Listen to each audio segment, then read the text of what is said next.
भिन्नों का गुणा इस तरह से पहले हम लोग नियम पढ़ते हैं। तो कुछ नियम हैं भिन्नों के। सबसे पहले तो भिन्न किसे कहते हैं ये जानेंगे। जब कोई संख्या अंश बटे हर के फॉर्मेट में लिखी जाती है, अंश बटे हर के फॉर्मेट में लिखी जाती है, तो उसे हम भिन्न कहते हैं। दूसरा,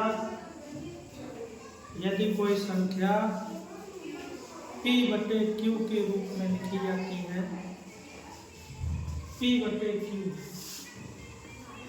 के रूप में लिखी जाती है, और but q is not equal to 0, और q का मान, और q क्या है, हर का मान 0 नहीं होना चाहिए। भिन्न का ये नियम है कि हर का मान 0 नहीं होना चाहिए।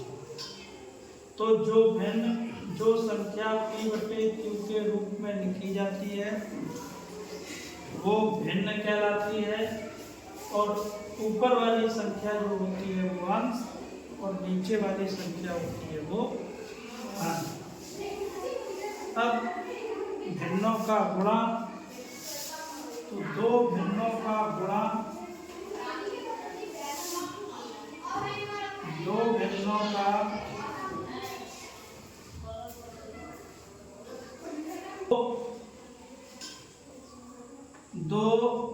भिन्नों का गुणनफल, दो भिन्नों के गुणनफल का सूत्र होता है।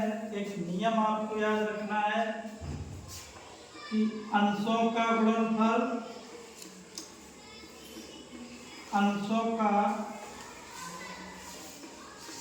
गुणनफल बटे हरों का गुणनफल, हरों का गुणनफल। तो जब भी हम दो भिन्नों का गुणा करेंगे तो उसमें अंशों का गुणनफल यानी कि जो अंश दिए जाएंगे उनका गुणनफल और दो हरों का गुणनफल। अब मान लीजिए आपको एग्जाम्पल में कोई एक सवाल दिया गया कि 4/3 और 7/5 का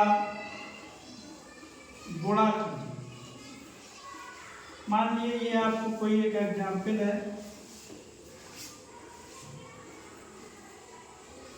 कि 4/3 और 7/5 का गुणा कीजिए। तो इसको हम इस नियम से देखेंगे, ये जो ऊपर हमने सूत्र लिखा है इससे देखेंगे। तो आपका सवाल है 4/3 और गुणा करना है 7/5 में, तो गुणा का चिन्ह लगा देंगे। अब देखो क्या लिखा है, अंशों का गुणनफल। तो 4/3 में अंश क्या है 4, 7/5 में अंश क्या है 7, तो अंशों का गुणनफल बटे हरों का गुणनफल। पहली भिन्न का हर है 3, दूसरी भिन्न का हर है 5, दोनों का गुणा करेंगे तो 4 में 7 का गुणा करेंगे तो 4 सत्ते 28 हो जाएगा, और 5 का 3 में गुणा करेंगे तो 5 किया 15 हो जाएगा। ये है भिन्नों के गुणनफल का नियम। बहुत ही आसान है। क्या करना है, अंश का अंश में गुणा करना है और हर का हर में गुणा करना है। इसके बाद दूसरा नियम है,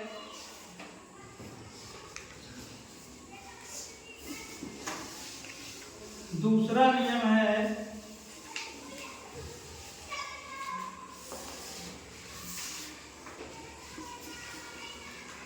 किसी भिन्न, कोई आपके पास एक भिन्न है तथा उसके व्युत्क्रम का गुणनफल सदैव एक होता है। कोई आपके पास एक भिन्न दी हो और उसके व्युत्क्रम में गुणा करना हो तो उसका जो गुणनफल है वो सदैव ही एक आएगा। कैसे आएगा, एक एग्जाम्पल से समझेंगे कि आपके पास मान लीजिए कोई भिन्न 4/3 थी, तो 4/3, अब हम क्या करें, 4/3 का व्युत्क्रम, 4/3 का व्युत्क्रम, व्युत्क्रम का मतलब उल्टा, उल्टा करेंगे, इसका मतलब है कि अंश को हर में और हर को अंश में। तो 4/3 का जो व्युत्क्रम है वो क्या हो जाएगा, 3/4। 4/3 एक भिन्न थी, 4/3 का व्युत्क्रम हमने उल्टा कर दिया। व्युत्क्रम का मतलब होता है उल्टा, और उल्टा क्या, हर अंश में चला जाएगा और अंश हर में चला जाएगा। अब हमें क्या करना है, दोनों का गुणा करना है। तो 4/3 गुणे 3/4, तो 4 का 4 में भाग दिया तो 4 एकम 4, या तो ऐसे कर लो या पहले गुणा कर लो, तो अंश का अंश में गुणा 4 तिया 12 और हर का हर में गुणा 4 तिया 12, और 12 का 12 में भाग देंगे तो 12 एकम 12। तो यहाँ से देखो ये सिद्ध होता है कि किसी भिन्न कोई भिन्न और उसका व्युत्क्रम, दोनों का जब हम गुणनफल करेंगे तो सदैव एक आता है। सदैव क्या आता है, एक आता है। किसी भिन्न तथा उसके व्युत्क्रम का गुणनफल सदैव एक होता है।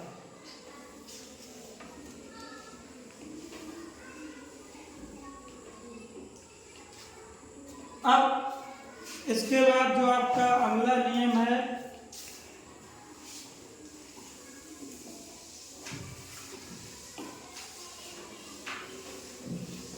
आपसे मान लो पूछे जाए कि 0 का व्युत्क्रम बताइए, 0 का व्युत्क्रम,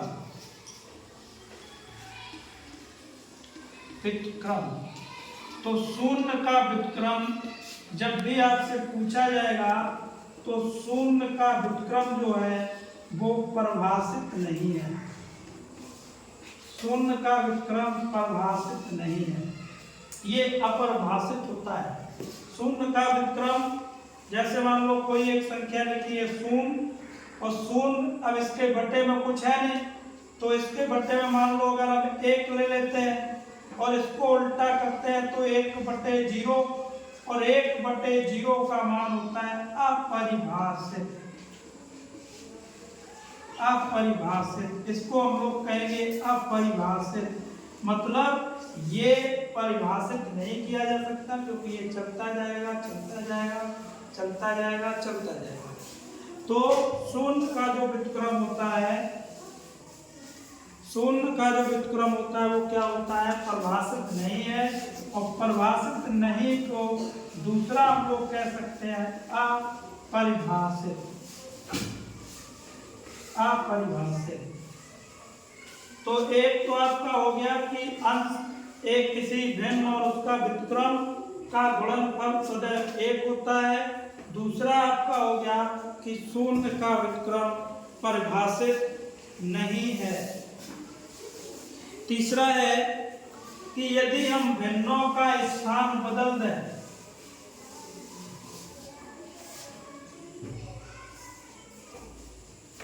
भिन्नों का,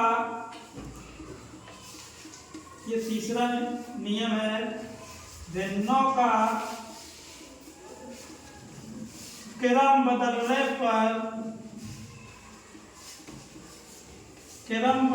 पर मान नहीं बदलता है। मान नहीं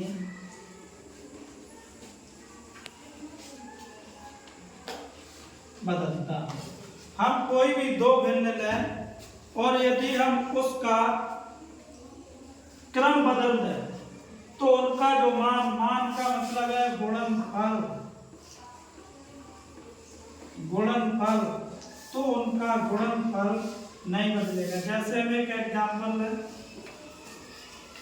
कोई एक संख्या लिखी है 3/4 और गुणा करना है 1/2 का। तो अभी हम बताए अंश का अंश में गुणा, तो 3 का 3 में गुणा, 3 एकम 3, और 4 का 2 में गुणा, तो 4 दूनी 8। अब अगर हम इनका क्रम बदल दें, क्रम का मतलब दूसरी वाली भिन्न पहले लिख लें और पहले वाली भिन्न दूसरे पर लिख दें, यही होता है ना क्रम बदलना। पहले था 3/4, अब पहले हो गया 1/2। तो इसका जब हम 3 का 1 में गुणा करेंगे तो 3 एकम 3, और 2 का 4 में गुणा करेंगे तो 2 चौको 8। देखो दोनों का ही गुणनफल समान है, तो भिन्नों का यदि हम क्रम बदल दें तो उनका गुणनफल बदलता नहीं है, जो है वही रहता है, जो है वही रहता है। इसके बाद आपका अगला नियम है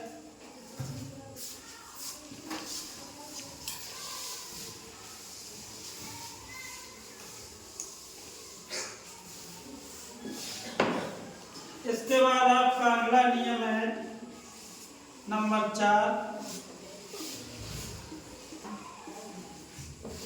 किसी भिन्न में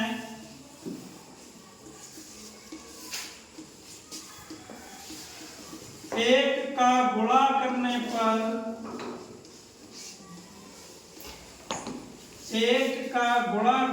पर गुणनफल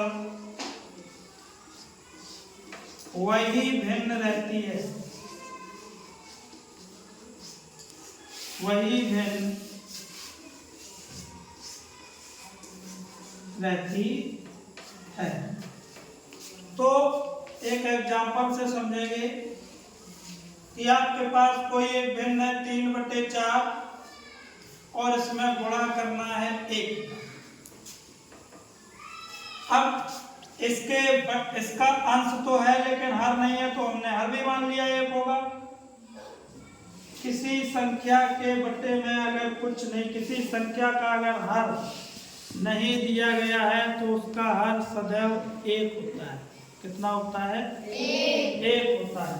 तो अब देखो अंश का अंश में गुणा करेंगे तो 3 एकम 3, और हर का हर में गुणा करेंगे तो 4 एकम 4। 3/4 भिन्न थी, इसमें 1 का गुणा किया तो कितनी आई? 3/4। इसका मतलब है कि किसी भिन्न में 1 का गुणा करने पर वही भिन्न रहती है जो जिस भिन्न में हम 1 का गुणा कर रहे हैं। अब अगला एक नियम और है,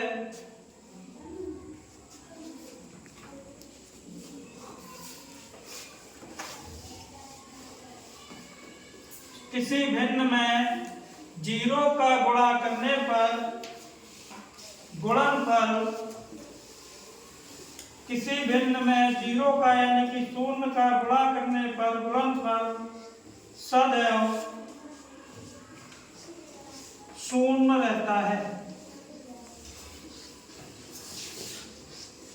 गुणनफल सदैव 0 होता है।